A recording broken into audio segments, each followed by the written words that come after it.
नमस्कार प्यारे बच्चों, कैसे हैं आप। उम्मीद है स्वस्थ होंगे, खुश होंगे और जहां भी होंगे कर रहे होंगे खूब सारे मजे। आप सभी का स्वागत है शिक्षास्त्र एजुकेशन में।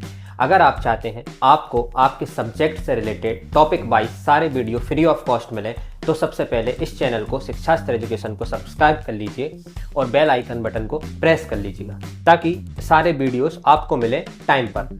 तो चलिए शुरू करते हैं आज का लेक्चर। आज हम देखेंगे क्वाड्रेटिक इक्वेशन को सॉल्व करने की ट्रिक। हमें मालूम है क्वाड्रेटिक इक्वेशन को फैक्टराइजेशन मेथड से सॉल्व किया जाता है, जैसे मिडिल टर्म स्प्लिटिंग मेथड भी कहा जाता है। इसी को आज हम शॉर्ट तरीके से करेंगे, जैसे हमने ट्रिक बोल दिया जाता है ना। तो कहाँ काम आएगा? 10th में तो काम आएगा ही, लेकिन 11th 12th में बहुत काम आएगा। क्यों? क्योंकि वहाँ पे पूरा क्वेश्चन सॉल्व नहीं करना रहता, आपको सिर्फ आंसर निकालना है जल्द से जल्द। ठीक है, चलिए शुरू करते हैं।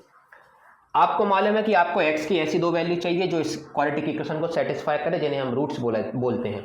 मान लीजिए वो दो वैल्यू p और q है, तो हमें ये मालूम होता है कि जो दो वैल्यू आपको पता करना है जिनको आपने p और q बोला है, उनका जो सम है वो आना चाहिए कोफिशिएंट ऑफ x के बराबर। कोफिशिएंट ऑफ x कितना है? क्या नाम? -3। और उन्हीं दो नंबरों का जो प्रोडक्ट है वो किसके बराबर आना चाहिए? कांस्टेंट टर्म और कोफिशिएंट ऑफ एक्स स्क्वायर जो कि 1 है। तो कांस्टेंट टर्म और कोफिशिएंट ऑफ एक्स स्क्वायर के प्रोडक्ट के बराबर। कितना आंसर है? -10। तो हमें ऐसे दो नंबर खोजना है जिनका सम करने पर -3 आए और प्रोडक्ट करने पर 10 आए। तो अगर आप डायरेक्ट पता कर पा रहे हैं वो नंबर तो आंसर बहुत जल्दी आ गया है ना। लेकिन नहीं कर पा रहा तो आप कैसे करेंगे? आप इसके फैक्टर निकालते हैं 10 के फैक्टर निकालिए। 2 5 जा 5 बन जा। तो आप देखेंगे 2 और 5 से मैं -3 बना सकता हूं और -10 भी बना सकता हूं। कैसे बनाऊंगा कि 2 और 5 से -3 कैसे बनेंगे? अगर मैं 2 को प्लस में ले रहा हूं और 5 को माइनस में ले रहा हूं, एक नंबर +2 हो गया, एक नंबर -5 हो गया। तो जैसे ही आपने 2 करा है ना, तो 2 - 5 -3 होता है, और जब इन दोनों का मल्टीप्लाई करा तो -10 हो गया। तो आपका आंसर भी आ गया। कैसे आंसर आ गया? आपको बस ये नंबर पता करने थे। फिर आपको ये करना है कि आपको 2 ब्रैकेट लिखने हैं। बनाए 2 ब्रैकेट, इक्वल टू में 0 चल ही रहा था। It is a 2 step process है ना। ये हम स्टेप नंबर 1 कर रहे हैं। स्टेप नंबर 1, 2 ब्रैकेट लगाए। फिर क्या करेंगे भैया? यहाँ पे x लिखेंगे, यहाँ पे x लिखेंगे, क्योंकि वेरिएबल x है इसलिए x लगाएंगे। ठीक है, फिर क्या करेंगे? मैंने बोला नंबर क्या है, आप बोलोगे +2 और -5, तो लिख दो +2, दूसरे वाले में लिख दो -5। ये अभी एक स्टेप कंप्लीट हुई है, सेकंड स्टेप कंप्लीट नहीं हुई है। लोग यहाँ पे छोड़ देते हैं और कहते हैं हमारा आंसर आ गया, क्योंकि इससे आंसर आ गया है। लेकिन जब सेकंड वाला क्वेश्चन करेंगे तो ये मेथड गड़बड़ जाएगा, फेल हो जाएगा, क्योंकि आपने स्टेप नंबर 2 देखी ही नहीं है। आपको आंसर आपने आधे में ही मैच कर लिया। स्टेप नंबर 2 ये बोलती है कि हमें हमेशा कोफिशिएंट ऑफ एक्स स्क्वायर से डिवाइड करना है। कोफिशिएंट ऑफ एक्स स्क्वायर से डिवाइड करना है सेकेंड स्टेप में। कोफिशिएंट ऑफ एक्स स्क्वायर कितना है? क्या ना 1। तो 1 से डिवाइड करेंगे किसको? क्या ना यहाँ जो कांस्टेंट दिख रहे हैं 1 और जो 5 माइनस मतलब 2 और 5, पूरे को नहीं करना, सिर्फ नंबर को। क्या ना डिवाइड करने से कोई फर्क ही नहीं आने वाला। तो मैंने कहा फर्क नहीं आने वाला तो कोई दिक्कत नहीं है ना। अगर कोई फर्क नहीं आया तो अच्छी बात है ना, लेकिन करना है, क्योंकि नेक्स्ट को, क्योंकि इसलिए फर्क नहीं आया क्योंकि यहाँ 1 था, अगले क्वेश्चन में 2 है, इसलिए है ना। तो लोग इस ट्रिक में इसलिए गड़बड़ कर देते हैं क्योंकि वो डिवाइड करना भूल जाते हैं। पहली स्टेप तो सभी लोग करते हैं, दूसरी स्टेप लोग भूल जाते हैं, और दूसरी स्टेप ज्यादा आईएमपी है।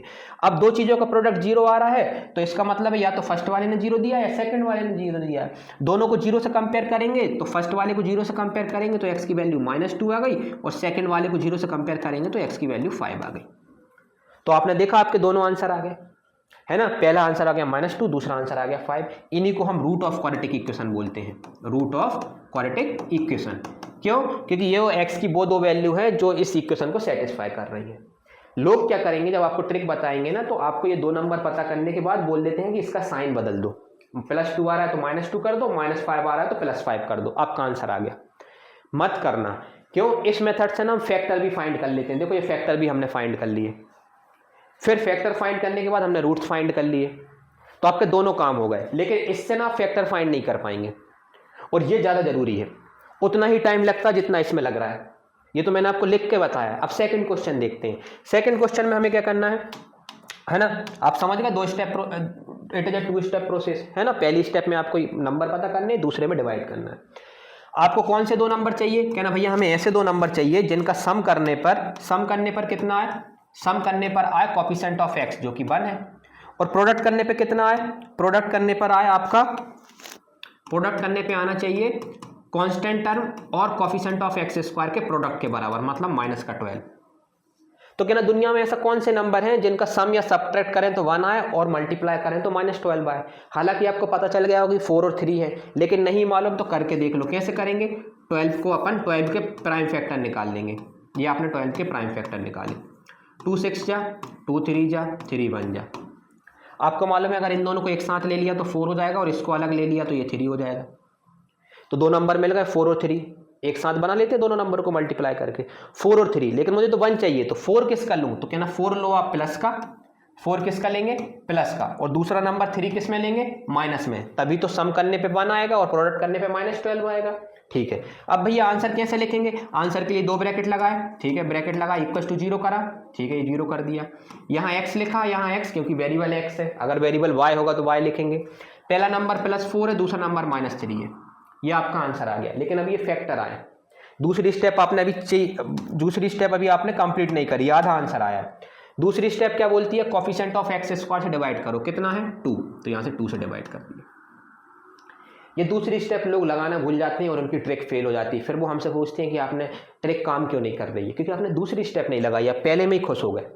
ठीक है, इसलिए जो कट रहे हैं उनको काट दो, तो ये बन गया x + 2 है ना, और ये बन गया x - 3/2 = 0। अब दोनों को 0 से कंपेयर करेंगे तो पहले ब्रैकेट को करेंगे तो x की वैल्यू -2 आ गई, दूसरे ब्रैकेट को करेंगे तो x की वैल्यू 3/2 आ गई।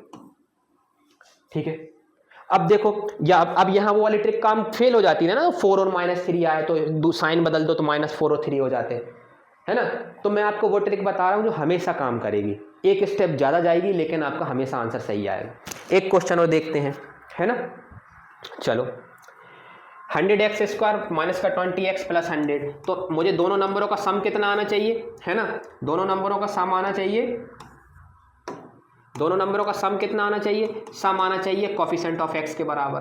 और प्रोडक्ट कितना आना चाहिए, प्रोडक्ट जो आना चाहिए वो आना चाहिए कोफिशिएंट ऑफ x² मतलब 100 और कांस्टेंट टर्म के बराबर मतलब 100। अब आप बोलोगे ऐसे कौन से नंबर हैं दुनिया में जिनका मल्टीप्लाई करने पे 100 आए और सम करने पे -20 आए। ये मुझे मालूम है ना। अब मैं निकाल नहीं रहा, निकालूंगा कैसे, इसके प्राइम फैक्टर की मदद से निकाल लूंगा, लेकिन मुझे मालूम है, मैं सोच पा रहा हूँ। कैसे सोच पाएंगे आप, जब आप नंबर ऑफ क्वेश्चन अटेम्प्ट करेंगे तो आपका दिमाग अपने आप चलने लगेगा। जैसे 12 प्रोडक्ट 12 आना चाहिए और सम 1 आना चाहिए, तो 4 और 3 नंबर है। इसी तरीके से क्या ना, पहला नंबर भी मैं -10 ले लूँ, दूसरा नंबर भी -10 ले लूँ, तो जो सम है वो -20 आएगा, लेकिन प्रोडक्ट करने पे 100 आ जाएगा। तो पहला नंबर हो गया -10, दूसरा नंबर हो गया -10, तो मेरा आंसर भी आ गया = 0। यहाँ x लिखा, यहाँ x लिखा, यहाँ -10 लिखा, यहाँ -10 लिखा। फिर दूसरी स्टेप क्या कहती है कि x² के कोफिशिएंट से डिवाइड करना, इसको नहीं भूलना, और पूरे को डिवाइड नहीं करना, सिर्फ नंबर को डिवाइड करना है। पहले का आंसर आ गया x - 1/10, दूसरे से भी x - 1/10। ये फैक्टर कहलाते हैं, लेकिन आपको रूट्स चाहिए, तो दोनों को 0 से कंपेयर करेंगे तो पहले का आंसर 1/10 आ गया, दूसरे से भी आंसर 1/10 आ गया। तो x की 2 वैल्यू आई और दोनों सेम आ गई। इसमें क्या करना है, इसमें हम देख रहे हैं हमें सम कितना आ रहा है, कह रहा कोफिशिएंट ऑफ x -1, और प्रोडक्ट कितना चाहिए हमें दोनों नंबरों का, दोनों नंबरों का प्रोडक्ट होना चाहिए कांस्टेंट टर्म और कोफिशिएंट ऑफ x² के बराबर मतलब -12। अब -12 है और -1 है, तो 12 और 1 से अब भी बताया था, तो लेकिन -1 है तो एक काम करिए -4 ले लीजिए और 3 को प्लस में ले लीजिए, आपका आंसर आ जाएगा।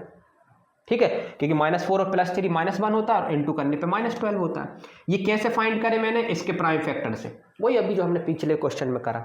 आपका आंसर आ गया, 2 ब्रैकेट लिखें, = 0 लिखें, x लिखें, x क्योंकि वेरिएबल x है, पहला नंबर -4 है, दूसरा नंबर +3 है। आप किससे डिवाइड करेंगे, कोफिशिएंट ऑफ x² से, जो कि सेकंड स्टेप है, जो कि लोग भूल जाते हैं। तो डिवाइड करेंगे तो मतलब 6 से डिवाइड करा, कट गया, ये कितना आ गया 2/3। कटने के बाद पहले सॉल्व कर लेना जितना हो जाए, है ना। ये आ गया 2/3, ये 2/3, और ये कितना आ गया 1/2।